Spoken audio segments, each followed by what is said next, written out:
दूसरी तरफ की बातें हैं। इस किताब में मैं जब वहां बैठकर बात कर रहा था आवर जी, तो मैं संजय राउत को बोल रहा था कि ये किताब में तुम्हारे लोगों के लिए सबसे ज्यादा अड़चन पैदा करने वाली चीज। तुम तो छत्रपति शिवाजी महाराज के तरफ के नाम पर राजनीति करने की बात करते हो, लेकिन शहीद हमीद ने, सावरकर ने किस तरह से शिवाजी महाराज के नजरिया गलत थे किताबों के जरिए बात करने का काम। मुसलमान औरतों के साथ इज्जत से पेश आना ये गलत है, सावरकर ने अपनी किताबों में लिखने का काम किया।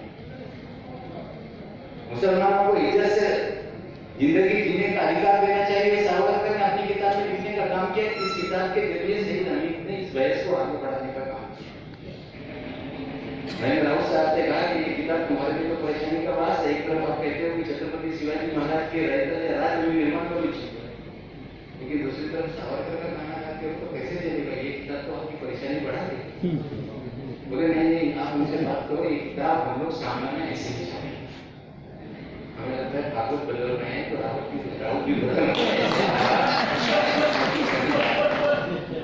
सही तो उन्होंने वादे किए मुझसे, मैं अपने मराठी पत्रकार भाई को लेकर बैठूंगा वर्ड टू वर्ड ये किताब, कम से कम इतवार के दिन उनका जो कॉलम आता है तो उनसे बोलते हैं कि 4 दिन 6 हफ्ते में, 10 हफ्ते में, 15 हफ्ते में कम से कम आपकी ये किताब वर्ड टू वर्ड छपेगी।